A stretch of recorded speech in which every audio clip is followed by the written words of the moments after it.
तो जो भी हुआ है पिछले इतने दिनों में, शुरुआत हुई गुरुदेव के लेखों से। उसके पहले कुछ लेख हो चुके थे यहाँ वहाँ, और कुछ जैसे बाबा बलदेव वाणी पुस्तक गुरुदेव की है, वो पहले ही आनंद मुधि में क्रमवार जो मासिक पत्रिका है उसमें प्रकाशित हुई, और पुस्तक का भी रूप उसका आया। और भी कुछ एक जो लेख समय समय पर गुरुदेव के हुए, उनके अलावा जो भी लेख बाकी रह गए थे गुरुदेव के, वो इस पीरियड में हुए। तो वहां से प्रारंभ हुई हमारी यात्रा। उसके बाद नंदन कानन में जो बीवी जी के लेख, उनको लिया गया। उसके बाद राजमा के लेखों से प्रारंभ किया, और पुस्तकें जो थी, जो दो पुस्तकों का हमने लिया, मधुबन हृदय है मेरा, उसमें लेख, और फिर बाद में सुमिर सुमिरवन बावरे में लेख, और कुछ प्रवचन भी उनके रहे जो पुस्तक में थे और थोड़े भावपूर्ण ढंग से थे, इसीलिए उनको भी क्रमवार से ले लिया गया।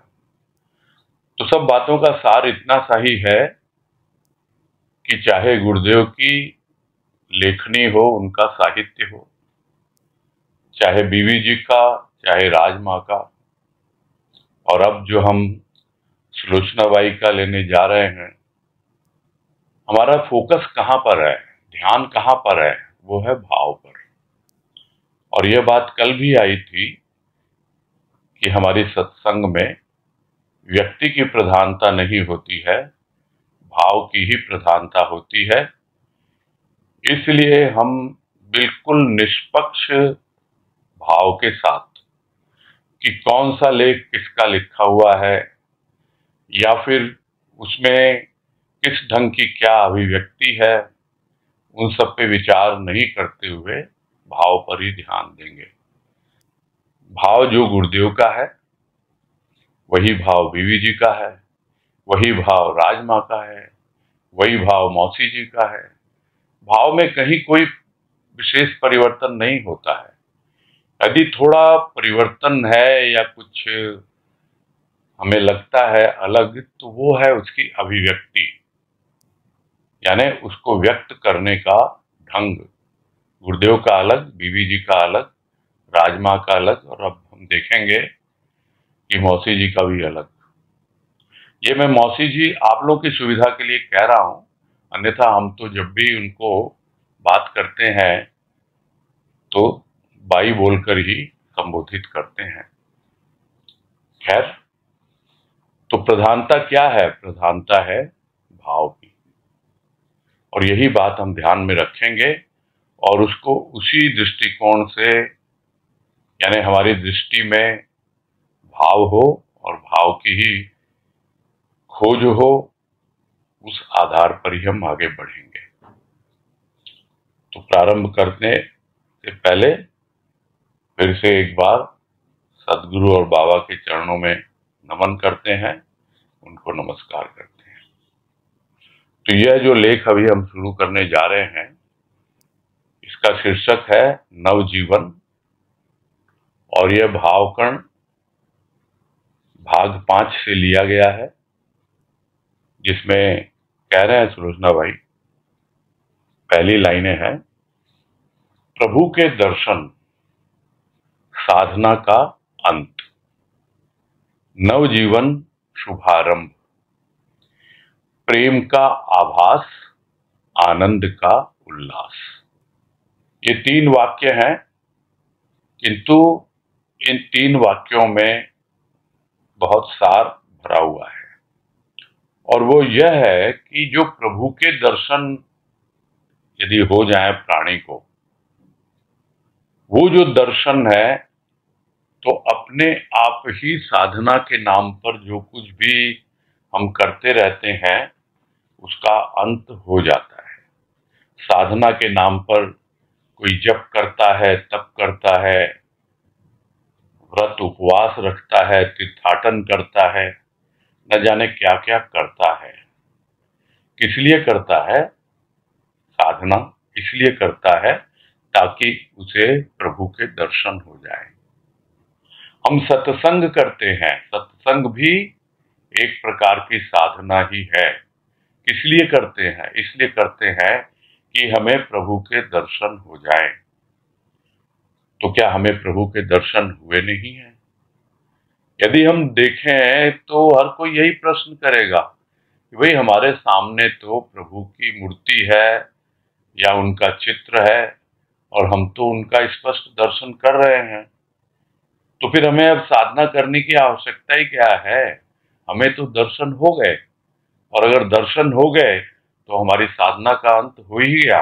और इसीलिए अक्सर हम सुना करते हैं कि भाई हमारी सत्संग में कोई जप तप नहीं बताया जाता, किसी प्रकार का व्रत उपवास नहीं है, ये सब बातें इसीलिए हम सुनते हैं।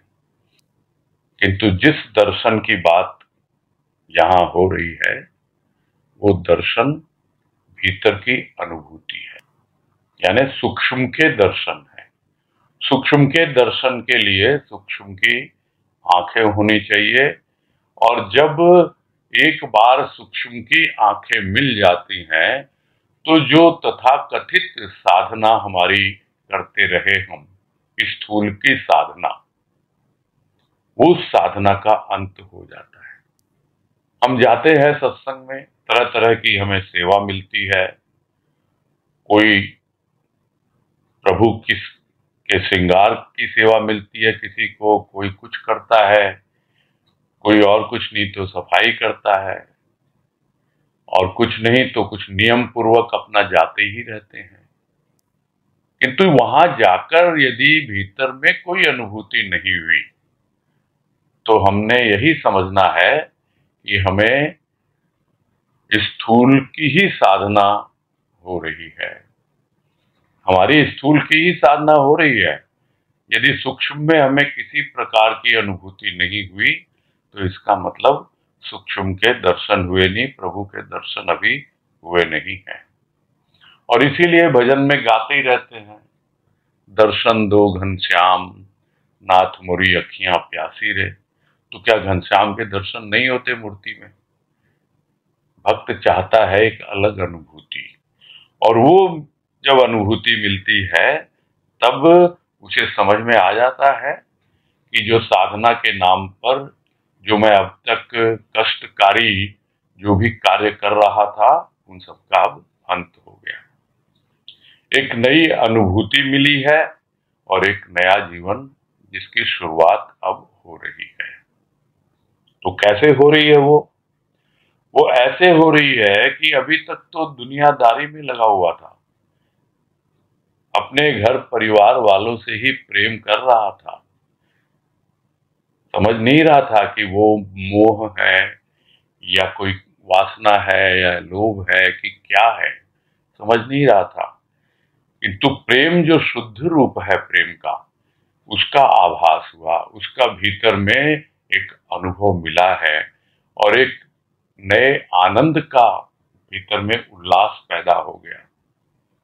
आनंद पहले भी था, उस आनंद को वो सुख में अनुभव कर रहा था, किंतु यह आनंद बिल्कुल अलौकिक है, यह प्रेम बिल्कुल अलौकिक है।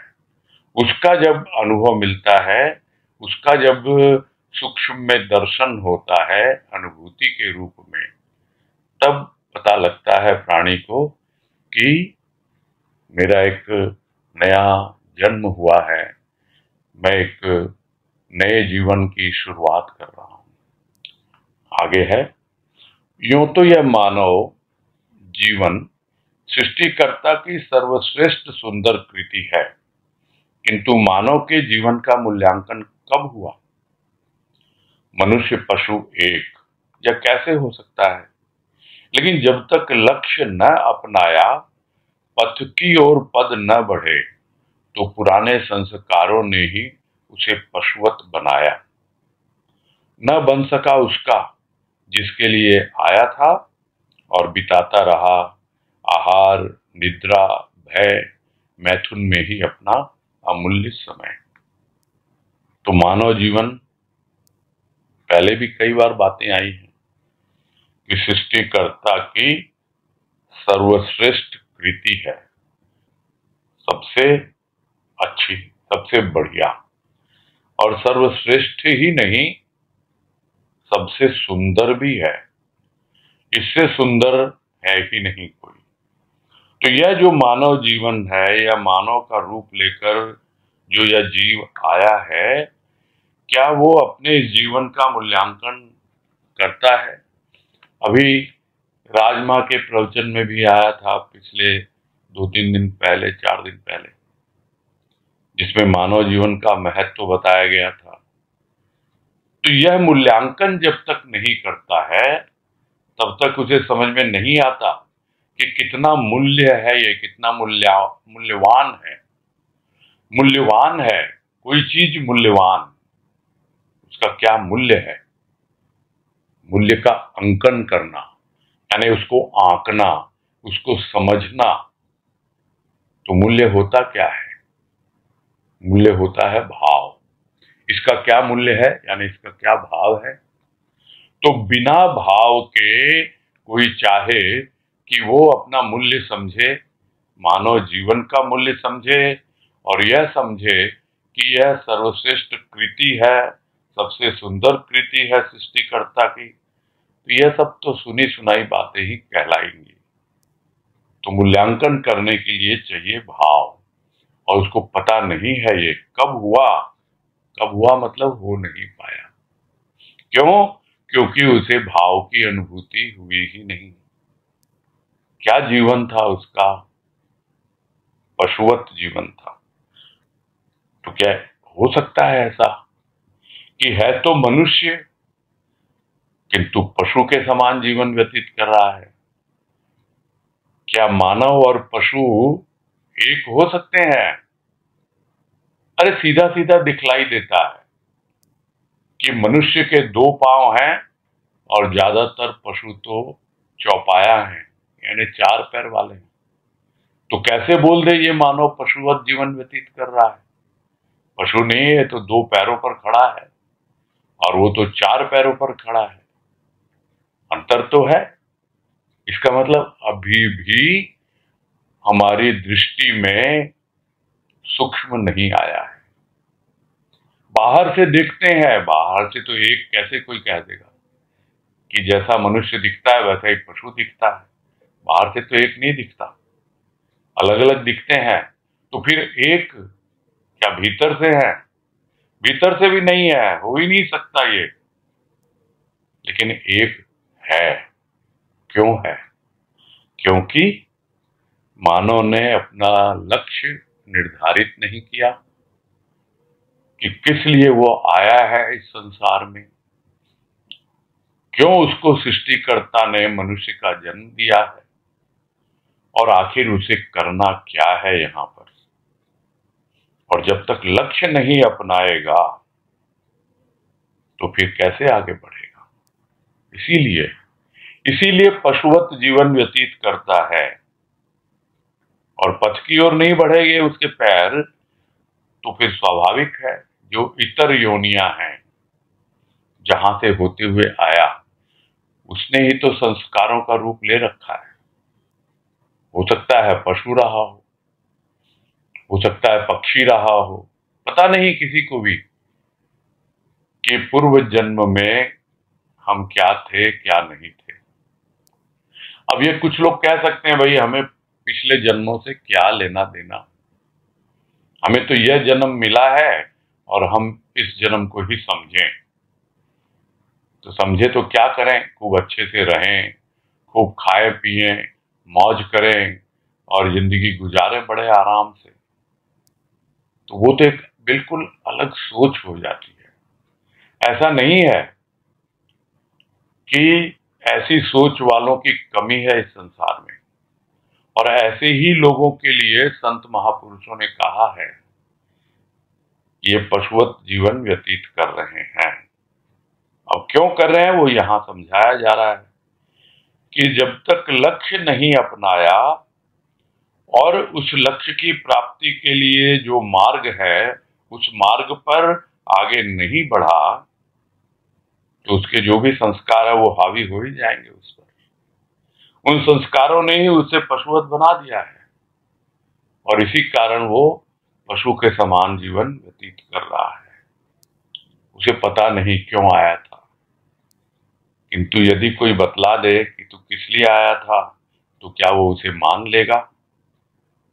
इसलिए बन ही नहीं पाता है जिसके लिए आया था। क्या बनना था उसको?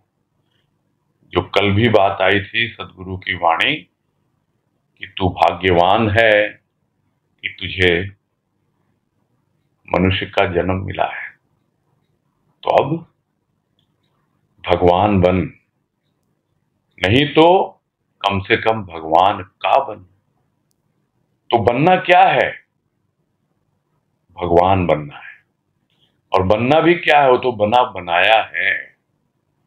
जो कुछ भी निरर्थक संस्कारों के रूप में ऊपर जमी हुई है गंदगी, वो गंदगी हट जाए, ये सब बातें कल हमने समझी हैं। तो अपने आप ही भीतर छिपा हुआ वो भगवान प्रकट हो जाए और तभी कहलाएगा कि ये भगवान बन गया। और उससे पहले न बन पाए तो कम से कम भगवान का बन जाए। तो उसके लिए आया था, बनने के लिए आया था। कुछ तो बनना है, किंतु कैसा जीवन बिताता रहा? आहार, निद्रा, भय, मैथुन। तो यह चार चीजें तो प्रत्येक योनि में होती ही हैं। आहार यानी भोजन, खाना पीना, खाने पीने के पीछे सब भागते हैं, पशु हो पक्षी हो, सब उसी के लिए हैं। और मनुष्य भी यदि खाने पीने के लिए दौड़ता रहे, मनुष्य जीवन पा करके, और उस पर विचार ही न करे कि मैं पशुवत जीवन व्यतीत कर रहा हूं, सोचता ही नहीं है वो। फिर निद्रा, नींद तो लेते ही हैं, सभी लेते हैं, उसके बगैर तो कठिन है जीवन यापन करना। और ये वैज्ञानिक भी मानते हैं कि आप ज्यादा से ज्यादा भूखे रह सकते हो। बहुत से लोग तो हफ्तों हफ्तों भूखे रहते हैं, उपवास करते हैं, किंतु यदि आपको नींद ना आए 4 दिन, मैंने कहीं पढ़ा था इसलिए बता रहा हूं कि अगर 4 दिन तक आप न जागे, न सोएं और केवल जागते रहें, बिल्कुल जागते रहें, तो एकदम निश्चित है कि आप विक्षिप्त हो जाएंगे। विक्षिप्त हो जाएंगे यानी आपका मेंटल बैलेंस डिस्टर्ब हो जाएगा। इसलिए किसी को कोई भी बीमारी होती है तो अस्पताल में जब भर्ती किया जाता है तो सबसे पहले डॉक्टर उसको सेडेटिव देते हैं ताकि थोड़ा सा उसको नींद आए, थोड़ा विश्राम पाए। नहीं तो विक्षिप्त हो जाएगा, मेंटल बैलेंस गड़बड़ा जाएगा। स्वस्थ आदमी का ही तो निद्रा बहुत आवश्यक है, आहार से भी ज्यादा आवश्यक है निद्रा। और भय तो होता ही है, यह भी बड़ा प्राकृतिक है। कोई समझे कि कोई पशु जंगल का राजा कहलाता है, शेर, उसको कोई भय नहीं होता, उसको भी भय होता है। और मैथुन तो है ही, सृष्टिकर्ता ने बना दिया है ऐसा ही, ये नियम है प्रकृति का, इससे बच ही नहीं सकता कोई, क्योंकि सृष्टिकर्ता को भी तो अपनी सृष्टि चलानी है। तो इसलिए यह जो भाव है मैथुन का, वो तो सबके भीतर रहता ही है, अपने वंश को चलाने के लिए, आगे बढ़ाने के लिए। वो पशु भी करता है और मनुष्य भी करता है।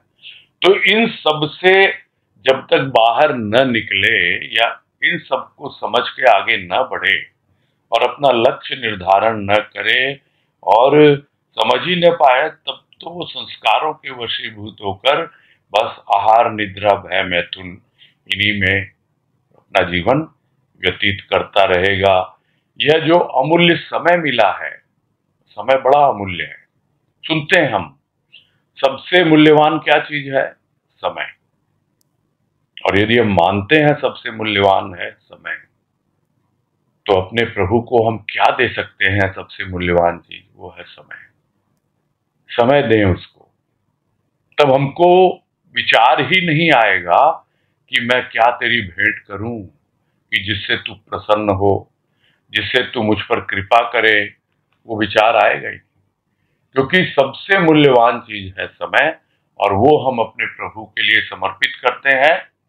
और आहार निद्रा भय मैथुन में अपना समय नहीं के बराबर, क्योंकि जीवन यापन के लिए ये भी चाहिए। बहुत कम, कोई महत्व रहता नहीं है उसका, एक बार जब प्रभु हमारे जीवन में आ जाता है। और यह जो आहार निद्रा भय मैथुन, इसकी बातें हम करते रहते हैं बार बार। अभी इसलिए इसको इलेबोरेट किया गया ताकि हमको अच्छी तरह से समझ में आ जाए कि इन चार शब्दों का क्या तात्पर्य है, जो बार बार हमारे सामने प्रस्तुत किए जाते हैं। और समय अमूल्य है, सुनता तो है, किंतु जिस दिन वास्तव में उस समय का मोल समझ लेगा, तब अपने आप ही वो अपने भाव की अनुभूति पा जाएगा, क्योंकि उसने समय का भाव समझ लिया। और यह तो गुरुदेव ने भी अपने प्रवचन में समझाया है। शीर्षक है उसका समय, प्रवचन का, कि सत्य और समय दोनों एक दूसरे से गूंथे हुए हैं, दोनों एक दूसरे में जुड़े हुए हैं।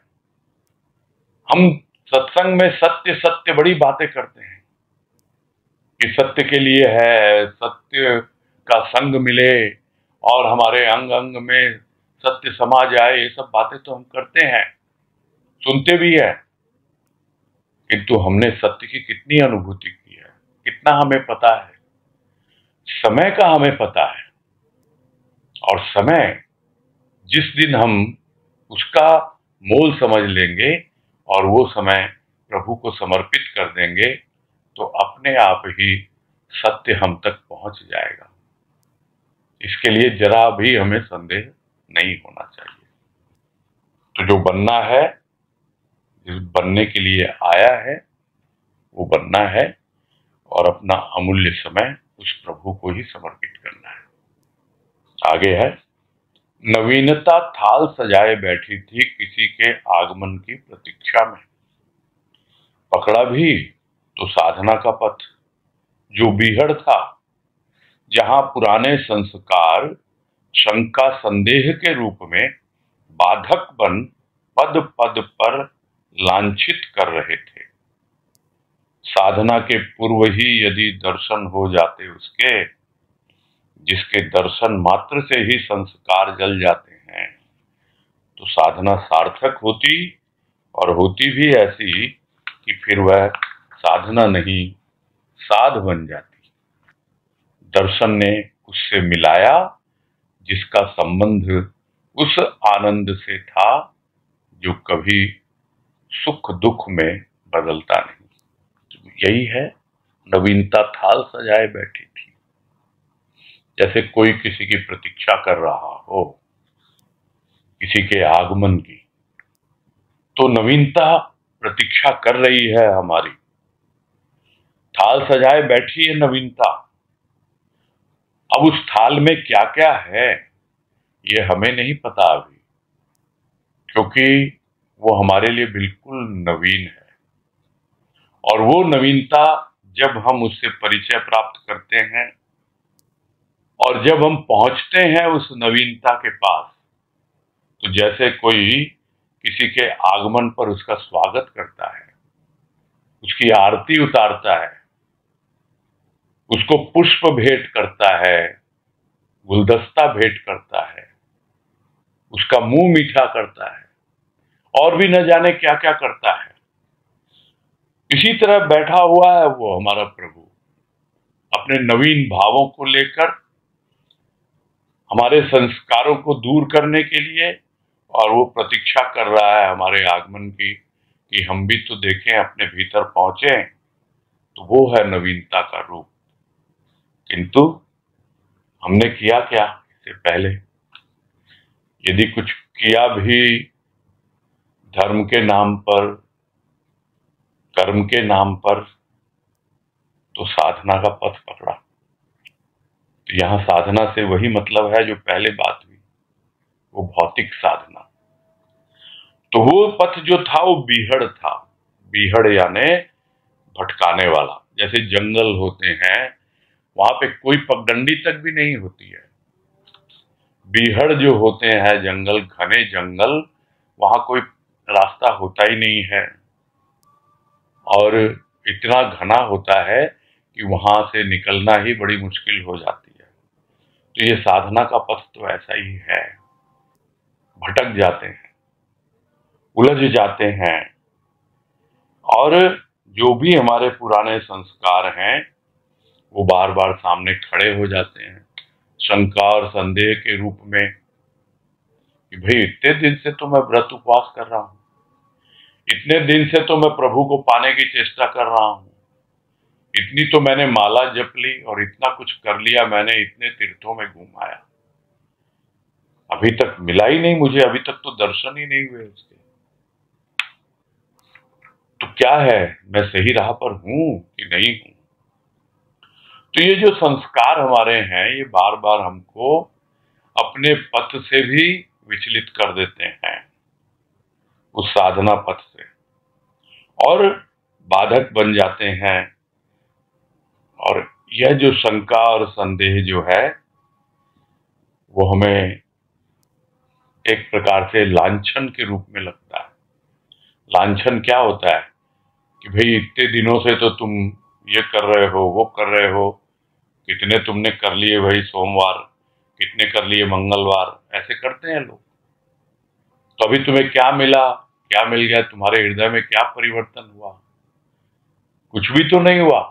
तो यह एक प्रकार का हमारे ऊपर लांछन हो जाता है कि यह जो साधना का पथ है एक ऐसा भटकाने वाला है, और रहा सा खुद को ही अपने ऊपर शंका और संदेह होने लगते हैं, और ये सब बाधक बन जाते हैं कदम कदम पर, और हमें बार बार बतलाते हैं, देख क्या कर रहा है इतने सालों से तू, कुछ मिला तुमको? तो क्या होता है, खोजता है ना, कोई तो मुझे बताए कि मैं सही मार्ग पे आगे बढ़ रहा हूं कि नहीं बढ़ रहा हूं। तो काश ये सब करने के पहले ही उसके दर्शन हो जाते तो क्या ही अच्छा होता। किसके दर्शन हो जाते? जिसके दर्शन मात्र से ये सारे के सारे संस्कार भस्मीभूत हो जाते हैं। तो अब तक जो साधना की, कुछ तो उसका फल मिला ना। तो साधना कुछ तो सार्थक होती, तो हमें पता लग जाता है एकदम कि भाई अब जो हमें मिला है सदगुरु, अब जो हमें मिला है उसका दरबार, उसकी सत्संग, और हमें अनुभव होने लगता है कि अब ये संस्कार मुझ पर हावी नहीं होते, अब मेरे भीतर कोई शंका संदेह नहीं है। साधना पथ को अपनाकर जिसको मैंने ढूंढा वो मुझे मिल गया। साधना पूरी हुई या नहीं हुई, किंतु अब मार्ग बदल गया, रास्ता बदल गया। क्यों? क्योंकि अब न कोई शंका है, न संदेह है, और जो भी मेरे संस्कार हैं वो अब मेरे लिए बाधक नहीं है। नहीं तो हर कोई बोलता है तुम्हारे संस्कार ही ऐसे है भाई। अरे अब सदगुरु मिल गए, अब संस्कारों का रोना छोड़ो, उसके दर्शन मात्र से हो जाते हैं। तो बात फिर वही आती है कि वो दर्शन कौन से हैं, जो शुरू में ही बात आई, प्रभु के दर्शन।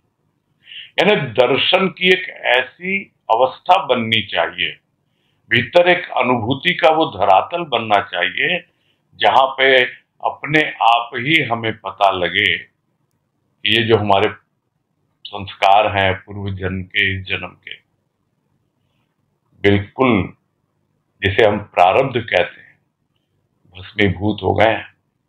भजन की पंक्ति याद आ गई है कि पूर्व पुरातन प्रारब्धों के जर्जर पत्ते चरमर झड़ते, कृपा है तेरी अपरंपार, संत बहाए बसंत बयार। जैसे संत बसंत में बयार बहा दे, और जो पुराने पत्ते जो हैं जर्जर हो गए हैं, संस्कार हमारे जर्जर हो गए हैं और नीचे झड़ के गिर गए हैं, और एक हल्की सी एक चिंगारी चाहिए भस्मीभूत होने के लिए। देखता है भक्त, अनुभव करता है कि सारे सूखे हुए पत्ते झड़ गए और अब भस्मीभूत हो रहे हैं उसके दर्शन मात्र से। दर्शन की वो अवस्था, अनुभूति की वो अवस्था बन जाती है, तब लगता है कि हाँ भाई, अब सार्थक हो गई साधना जितनी भी की। और फिर ऐसी सार्थक होती कि फिर साधना करनी ही नहीं पड़ती। साधना का पूरा रूप बदल जाता। अब तो वो साध बन जाती। साध बन जाती यानी उसके भीतर एक नई इच्छा जाग जाती, एक नई आशा की किरण उसके जीवन में आती कि प्रभु मिल गए मुझे। माँ के भजन की पंक्तियां याद आ रही है, राजमा के भजन। प्रभु आप मिलेंगे जीवन में, नई आशा एक जगी, तेरी आज पुजारिन के मन में। प्रभु आशा एक जगी, आप मिलेंगे जीवन में। मिलेंगे तो क्या मिले नहीं है, मिल गए हैं। लेकिन अब वो एक ऐसी साध हो जाती है जिसको गुरुदेव ने व्यक्त करवाया भजन में भी मुझसे कि पाकर भी था न कहीं पावा, मैं तो गुरा था न निष्दिन ध्यावा। पाकर भी था न कहीं पावा। अरे तुमको पा तो लिया, और फिर भी कैसे पाए हम, वो साध बन जाती है। अब कोई साधना नहीं होती, एक ही साध, कैसे उसे पाएं। तो दर्शन ने उससे मिलवाया। किससे मिलवाया? जो पहले से मिला हुआ था, जिसका संबंध आनंद से था। यानी ये एक ऐसा आनंद उस वक्त मिलता है, एक ऐसा प्रेम का आभास होता है और एक नया उल्लास आता है आनंद का जीवन में, जो सुख दुख में नहीं बदलता। नहीं तो उसके पहले क्या था? सुख आया, हम समझते हैं हाँ बड़े मजे में है, आनंद है, किंतु दुख भी आ गया। जिस दिन आनंद के साथ संबंध हो जाता है, और वो आनंद जो सुख दुख के परे है, उससे ऊपर है, तो स्वाभाविक है स्थूल के जीवन में सुख दुख की अनुभूति होती ही होती है। किंतु जब स्थूल भाव से ऊपर उठ जाता है, यानी दर्शन सूक्ष्म के हो जाते हैं, तब वो उससे मिला देते हैं, उससे संबंध जोड़ देते हैं उस आनंद से जो सुख दुख के परे है। सुख दुख उसको स्पर्श ही नहीं कर पाते। आगे कह रहे हैं, दर्शन में क्या छिपा था? छिपी थी हृदय की श्रद्धा, प्राणों का विश्वास, प्रेम का प्रकाश, भक्ति भाव की दिव्य भावना। प्रभु दर्शन ने उन्हें जागृत किया, जीवन की शुरुआत हुई। पूर्व जीवन में बसेरा था काम का, क्रोध का, लोभ का, मोह का, मद का, मात्सर्य का। प्रभु दर्शन ने काम को बदल दिया प्रेरणा में, क्रोध को प्रेम में, लोभ को उत्साह में, मोह को कर्तव्य में, मद को शरणागति में, मात्सर्य को समानता में। अब नव जीवन का प्रभात हुआ। तो इस पैराग्राफ में एक्सप्लेन कर रहे हैं मौसी जी कि नवजीवन शुभारंभ। तो शुभारंभ कैसे होती है? सुबह से ही होती है शुभारंभ, प्रभात से ही होती है एक दिन की शुरुआत। तो कैसे हुआ? क्योंकि उसके पहले तो वो छिपा हुआ था दर्शन, और उस दर्शन ने अपने में छिपा रखी थी बहुत सी बातें। यानी वो सूर्योदय, वो प्रभात जब होता है तो जो भी छिपा हुआ है वो प्रकट होने लगता है। तो दर्शन में क्या मिला हुआ था, क्या छिपा हुआ था? श्रद्धा थी भीतर हृदय में, किंतु छिपी हुई थी, प्रकट नहीं हो रही थी। जो भी श्रद्धा थी ऊपरी ऊपरी थी, यहां वहां घूमता था, तीर्थों में, देवताओं में मनाता था, मत्था टेकता था, मालूम नहीं श्रद्धा के क्या क्या रूप थे। जो वास्तविक श्रद्धा जो हृदय में छिपी हुई थी, वो दर्शन मात्र से समझ में आई और बतलाया कि देखो, श्रद्धा होती है तो ऐसी होती है। क्या छिपा था दर्शन में? प्राणों का विश्वास, यानी एक ऐसा विश्वास कि प्राण जाए तो तुम्हारे लिए जाए। अब जीवन तुम्ही को समर्पित है। अब मेरे जीवन में कुछ बचा नहीं है। तू मेरे जीवन में आ गया और मुझे अब विश्वास हो गया कि मैं जिसे पाना चाहता हूं, जिसके मैं दर्शन करना चाहता था, वो मुझे मिल गया है। इतना विश्वास, और वो विश्वास सिर्फ बुद्धि तक ही नहीं रहता, प्राणों तक पहुंच जाता है और पूरा अंतःकरण प्रभु के प्रेम के प्रकाश से प्रकाशित हो जाता है। यानी अब जीवन का प्रभात आ गया, एक नए जीवन का प्रभात, प्रकाश फैलने लग गया।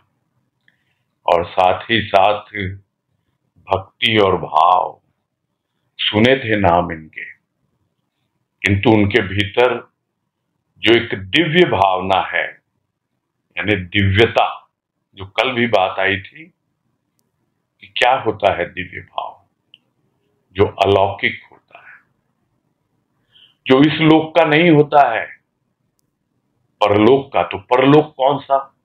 तो कोई कुछ भी कह दे, तो दिव्यता को देवों से जोड़ा गया, इसीलिए कि वो जो दिव्य भाव जो है, जो इस लोक में पहले कभी अनुभव में आया ही नहीं, भक्ति का वो रूप जो पहले कभी अनुभव में आया ही नहीं था, तो छिपा हुआ, किंतु दर्शन ने वो आवरण हटाया, छिपे हुए को प्रकट किया उसने। प्रभु के दर्शन ने उनको जगाया, जागृत किया और एक नए जीवन की शुरुआत हुई। लेकिन क्या पहले की बातें भूल जाएगा कोई कि पहले मेरा जीवन क्या था? याद आता है, जरूर आता है। तभी तो वर्तमान में जीता है। क्या जीता है? कि कहीं फिर से मैं उधर न उलझ जाऊं। हम बच्चों को समझाते नहीं रहते हैं कि देखो भाई, हमने कितनी मेहनत से कमाई की है, इसको ऐसे ही बर्बाद मत करना।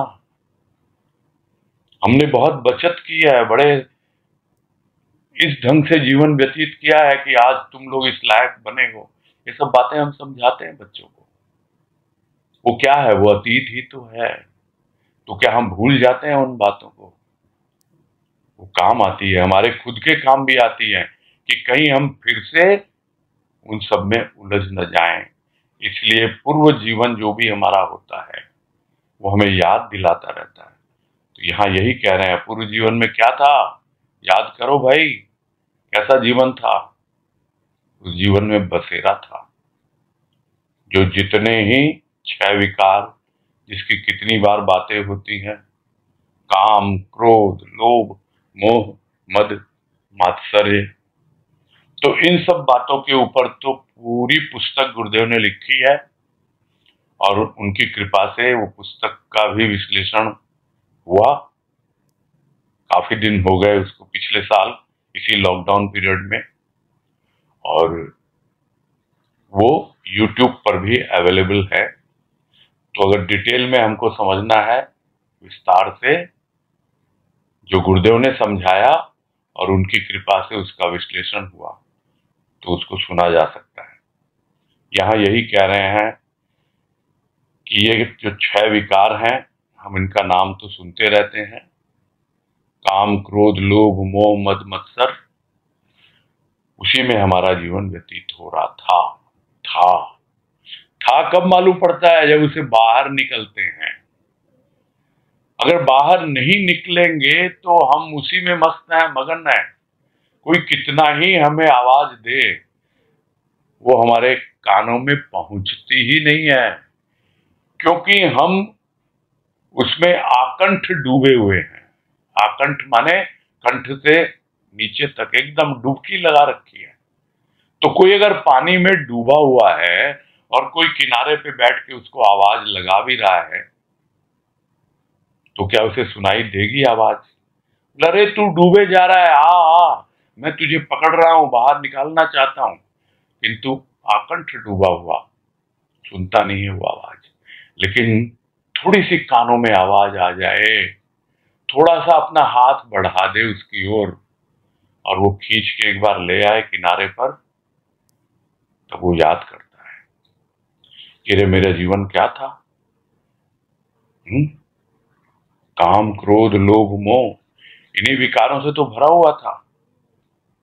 तो अब क्या किया प्रभु के दर्शन ने? अब जब प्रभु मेरे जीवन में आ गया और सूक्ष्म में अपनी अनुभूति देने लग गया, तो क्या किया उसने? उसने काम को बदल दिया प्रेरणा में। ऐसा नहीं किया कि भाई तुमको कुछ भी नहीं करना है, पड़े रहो तुम, तो नहीं करना है। तो क्या करना है बताइए गुरुदेव, क्या करूं मैं, क्या सेवा है मेरे लायक? वो अपने आप प्रेरणा देता है, तुझे ये करना है, करवा लेता है वो अपना काम, प्रेरणा देके करवा लेता है। तो काम को बदल दिया प्रेरणा में कि ये काम तेरे को करना है। और जो सोई हुई प्रेरणा है प्राणी की, वो जागृत हो जाती है। नहीं तो उसके पहले प्रेरणा सोई हुई है, समझ नहीं पाता। भीतर है वो, जिसको हम आजकल की जनरेशन के लोग बोलते हैं इंट्यूशन। इंट्यूशन क्या होता है पता ही नहीं है उनको। वो तो सुन सुन के, बाहर के कानों से सुनते हैं और उसी के हिसाब से काम करते हैं। किंतु प्राणों से जो आवाज निकलती है प्रेरणा के रूप में, इंट्यूशन के रूप में, उसको सुन नहीं पाते। सुनने लगता है भक्त जब सूक्ष्म में दर्शन होते हैं, उसकी अनुभूति मिलती है। और इसके ऊपर भी एक लेख है गुरुदेव का, प्राणी की प्रेरणा, और उसका भी विश्लेषण हुआ है इसी पीरियड में। ये बार बार इसलिए बोलना पड़ रहा है क्योंकि हम इतना विस्तार में अब नहीं जा पाएंगे। जो बातें हो गई हैं उसका भाव हमें समझना है कि वो प्रेरणा दे देता है और अपना काम हमसे करवा लेता है। तो काम जो है वो बदल जाता है प्रेरणा में, क्रोध को प्रेम में। क्योंकि बार बार क्रोध आता है, किसके ऊपर आता है? दूसरों पे आता है। किंतु जिस दिन अपने ऊपर क्रोध करने लगता है, अरे अभी तक तू भूला हुआ था, तो बोले अपने ऊपर क्रोध करके क्या मिलेगा तुझे? प्रेम कर, प्रेम कर, प्रभु मिल गया है तुझे, दर्शन हो गए उसके। प्रेम कर, अपने भीतर जो सोया हुआ प्रेम है उसको जगा, तो वो क्रोध जो है वो शांत होता है। बाहर का क्रोध भीतर आता है और भीतर का क्रोध उस प्रेम के छींटे पाकर वो आग शांत होती है, प्रेम में बदल जाता है। जो लोभ होता है, जिसके पीछे भागता है प्राणी, लोभ है क्या? एक वस्तु देखी, आंखों में जम गई, अच्छी लग गई, यही चाहिए मुझे, तो यही चाहिए, और उसके पीछे दौड़ पड़ा। कौन दौड़ पड़ा? मन। मन दौड़ रहा है उसके पीछे, कैसे ले लूं इसको, कैसे अपना बना लूं, मेरी हो जाए ये। किंतु उतने पैसे तो है नहीं भाई, क्या करे? फिर पैसों के पीछे भागता है, तो वो लोभ होता है उसको। जब पैसों के पीछे भागता देखे हम, जो लोग पैसे के पीछे भागते हैं, कितना उत्साह होता है उनके जीवन में, बस उस उत्साह का रूपांतरण हो जाता है। यानी वो जो लोभ पैसे के लिए होता है, अब उसको उत्साह देता है, क्योंकि उत्साह से उसका पुराना परिचय है। अब उसे लोभ हो गया प्रभु को पाने का, उस अवस्था तक पहुंचने का। और जो मोह कर रहा था अपने बाल बच्चों से, घर परिवार से, अब समझता है नहीं, मुझे इसे भागना तो नहीं है, ये तो कर्तव्य है मेरा, मैं तो गृहस्थी हूं, घर परिवार में रहता हूं, मेरा कर्तव्य निर्वहन करना है। हाँ, मुझे मोह में नहीं पड़ना है इनके। तो मोह जो है वो कर्तव्य में रूपांतरित हो जाता है, उसमें बदल जाता है। जो मद है, यानी हमारा जो अहंकार, अभिमान, घमंड, कुछ भी कहें, वो तो अब रहेगा कहाँ जब हम उसकी शरणागति में आ गए। और ये बहुत सिंपल सी पहचान है कि हम उसकी शरण में आ गए, शरणागति ले ली, और फिर भी यदि हमारे भीतर अहंकार है, फिर भी यदि हमें घमंड कर रहे हैं, अभिमान कर रहे हैं, इसका मतलब भैया ये सिक्का तो खोटा है, ये शरणागति तो ठीक से ली नहीं है तुमने। शरणागति यदि है पक्की, तो यह बात भी है पक्की कि अहंकार रहेगा ही नहीं। तो मद को शरणागति में परिवर्तित कर देता है, और मात्सर्य को समानता में। मात्सर्य यानी ईर्ष्या। ये जो ईर्ष्या होती है दूसरों को देखकर, जलन होती है, अरे वो तो इतना कमा रहा है, अरे उसका तो स्टैंडर्ड इतना हाई है रहने का, जलन होती है, मैं भी ऐसा लाऊं वैसा भी। भाई लाओ, जलते क्यों हो? जो राजमा के लेख में भी बात आई प्रवचन में कि उससे होड़ करो, कंपटीशन करो ना उससे। कोई तुमसे आगे बढ़ रहा है तो तुम भी उसके समान हो। तो वह जो मात्सर्य है, वह जो ईर्ष्या है, उसके भीतर समानता की भाव आ जाती है, भाव आ जाता है कि हाँ, मुझे उसके समान बनना है। जलने से क्या होगा? बहुत जला क्रोध में, किंतु अब प्रेम के छींटे पड़े हैं, अब नहीं जल रहा। बहुत जला ईर्ष्या में, किंतु अब उसकी बराबरी में आ रहा है, समानता आ रही है भीतर में। बहुत जला चिंता में। चिंता किस बात की है? कि जो कुछ भी मिला है वो कहीं छूट न जाए। सबसे बड़ी चिंता यही होती है। भविष्य में क्या होगा, भविष्य की चिंता, और उसमें जलता रहता है। और ये एक ऐसी चिंता है जिसके बारे में पता ही नहीं होता प्राणी को। भीतर ही भीतर चिंता करता रहता है, किंतु बोलता नहीं, मुझे तो कोई चिंता नहीं है। अरे मैं तो प्रभु की शरण में आ गया, मुझे तो उसका विश्वास है, मैं तो उसके भीतर श्रद्धा करता ही करता हूं हृदय से, मेरे भीतर तो प्रेम आ गया। और तो फिर चिंता क्यों है भाई? किस बात की चिंता है? और अभी जैसा वातावरण चल रहा है, जो शुरू में बात आई, तो ऐसे में चिंता बहुत जल्दी हो जाती है, और भविष्य की चिंता होती है। वो सावधानी, सावधानी रखनी है, जागरूक रहना है। कहने को तो लोग कहते हैं सावधानी हटी दुर्घटना घटी। दुर्घटना नहीं घटने देनी है। सावधानी में जिनको अभ्यास नहीं है उनको थोड़ी परेशानी जरूर होती है। जो हम देखते हैं कि अभी जो प्रोटोकॉल है कि हाँ भाई, आप मास्क लगाओ, सोशल डिस्टेंसिंग रखो, बार बार हाथ अपने धोते रहो, तो यह सब जो प्रोटोकॉल है, यानी जो नियम कायदे हमें मेंटेन करने, उसे परेशानी जरूर होती है।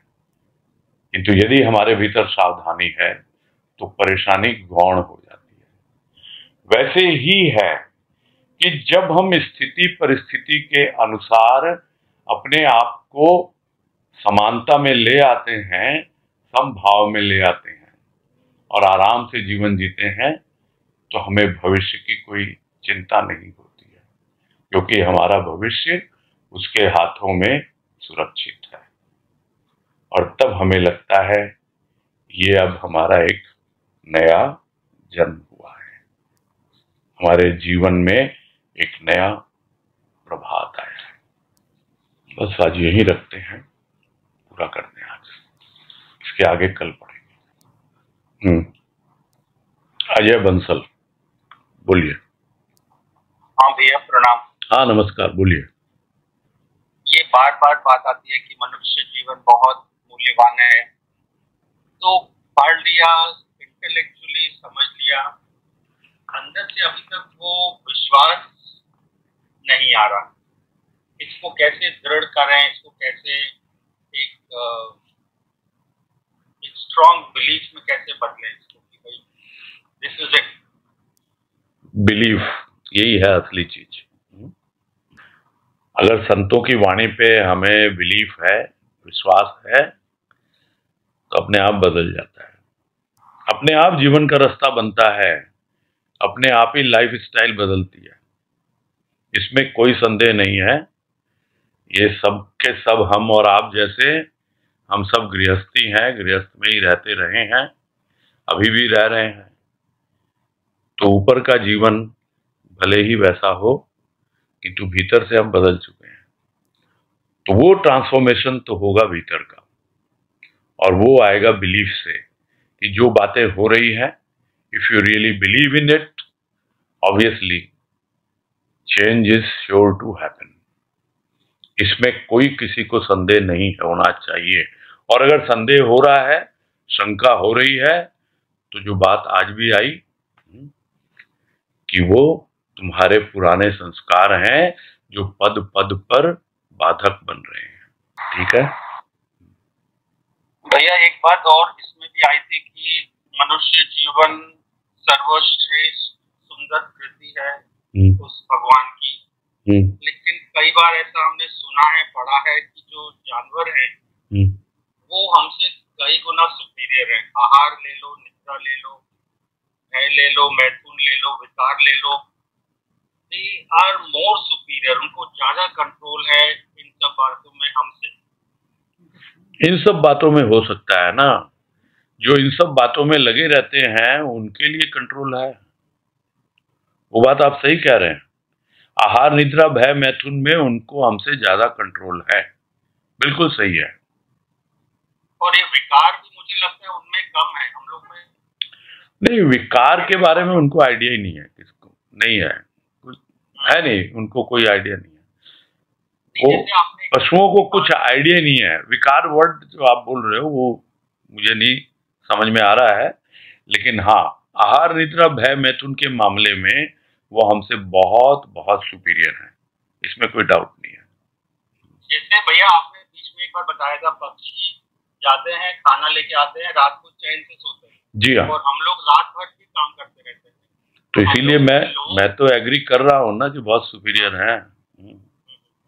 आहार निद्रा भय मैथुन के बारे में वो हमसे बहुत सुपीरियर है, इसमें कोई डाउट नहीं है। लेकिन विकार के बारे में उनको आइडिया ही नहीं है कि कौन से विकार से क्या ग्रसित है, क्या है नहीं है, वो बोलना उचित नहीं है। ठीक है, ठीक है भैया, प्रणाम। हाँ, हरिओम हरिओम हरिओम। संतोष शर्मा। हरिओम, जय गुरुदेव भैया। हाँ जय गुरुदेव, बोलिए भैया। इसमें एक प्रश्न है ये कि अभी आपने जैसे काम, क्रोध, लोभ, मोह सब चीज का विश्लेषण किया, और अभी 4-5 दिन पहले आपने कहा था कि ये सब हमारे बाहर से हम जो वातावरण कुछ देखते हैं उसके अनुसार ये हमारे भीतर में आते हैं, और हमारे भीतर तो सद्गुण है। तो पूर्व जीवन की बात हो रही है ना भाई। ये जो यहाँ आज जो हुआ ना पैराग्राफ अंत में, उसमें तो जो जीवन पहले था उसका चर्चा हो रहा है, और जब प्रभु का दर्शन हो गया तो किस तरह है उनका रूप बदल गया विकारों का, वो बता रहे हैं। तो इसमें कहीं कोई कॉन्ट्राडिक्शन तो मुझे तो नहीं लग रहा कि कोई विरोधाभास है। नहीं, ये नहीं, मतलब इसमें है कि हमारे भीतर में इनका रूप बदल गया। जी हाँ। और ये उस दिन जैसे सुना कि हम बाहर का जो वातावरण देखते हैं उससे हमारे अंदर आता है। हाँ जी, तो बाहर के वातावरण में कौन है? अभी सदगुरु है हमारा, सत्संग में हम बैठे हुए हैं, सत्संग हम कर रहे हैं, तो स्वाभाविक है हम ऐसे ही संग में रहेंगे। तो जिसके साथ जैसा साथ होगा वही तो हमारा बाहर का वातावरण होगा, और उस वातावरण के अनुसार ही इनका रूप बदलेगा। हाँ, तो वही मैं कह रहा हूँ, कहीं कोई विरोधाभास नहीं है इसमें। हरिओम, जय गुरुदेव। हाँ हरिओम, जय गुरुदेव। हाँ जी उर्मिला जी बोलिए, उर्मिला अग्रवाल। हाँ भैया जी। हाँ हरिओम हरिओम बोलिए। हाँ हाँ हाँ भैया जी, कल ये बात आई थी कि मनुष्य जो कर सकता है वो देवता भी नहीं कर सकते। जी हाँ। तो उसमें जो है मतलब देवताओं को आत्मज्ञान नहीं होता क्या? ना, ये कमी है क्या देवताओं में? मुक्त नहीं हो सकते, वो मोक्ष प्राप्ति नहीं कर सकते। आत्मज्ञान के बिना मोक्ष होता भी नहीं है। अच्छा, इसको थोड़ा सा और बताइए ना भैया। ये जो स्वतंत्र इच्छा है ना, मैं बता रहा हूँ आपको, थोड़ा संक्षेप में आप समझ लो। पशुओं की बात अभी हो रही थी, पशुओं को कोई फ्री विल नहीं है। फ्री विल माने स्वतंत्र इच्छा, अपनी मर्जी से कुछ नहीं कर सकता पशु। वो जो चार चीजें जो बात अभी हुई, आहार निद्रा भय मैथुन, उनमें ही घूमता रहता है पशु। और देवता जो है उसको जो काम सौंप दिया वो उसी काम में लगा रहता है। उसका शब्द का अर्थ ही है देवता, यानी देने का काम है उसका। जो देखेगा कौन कैसी पूजा कर रहा है, साधना कर रहा है, किस तरह से जप तप कर रहा है, उसका फल उसको देता है, वरदान देता है। वो मनुष्य को जो बनाया भगवान ने, वो उसको एक ऐसा बनाया है कि उसके भीतर में स्वतंत्र इच्छा है, यानी वो अपनी मर्जी से जो चाहे कर सकता है। अब लोग ये बोलते हैं ना कि इतना क्यों आतंकवाद फैला हुआ है, इतना को कहाँ पे ये सब हो रही है चीजें, इन सब के पीछे क्या है? अरे वो स्वतंत्र इच्छा है उसकी, वो उसके कारण ही ये सब हो रहा है। लेकिन ये तो है विधाता ने दे दी, अपने जैसा ही बनाया उसको, तो वो स्वतंत्र इच्छा देवताओं को नहीं है, अपनी मर्जी से नहीं कर सकते हैं। तो वो जो स्वतंत्र इच्छा है उसका प्रारंभ में उपयोग करता है भक्त। कैसे? कि वो संभाल नहीं पाता, वो रियलाइज कर लेता है, समझ लेता है कि नहीं ये मेरे कंट्रोल में नहीं आएगी ये इच्छाएं। वो प्रभु के चरणों में डाल देता है कि जो तुम्हारी इच्छा वही मेरी इच्छा, यानी वो अपनी स्वतंत्रता को प्रभु के चरणों में डाल के उसका दास बन जाता है, उसका बंधक बन जाता है। ये हुई प्रारंभिक अवस्था। फिर धीरे धीरे जैसे जैसे ज्ञान आता है वो अपनी इच्छाओं को समझने लगता है।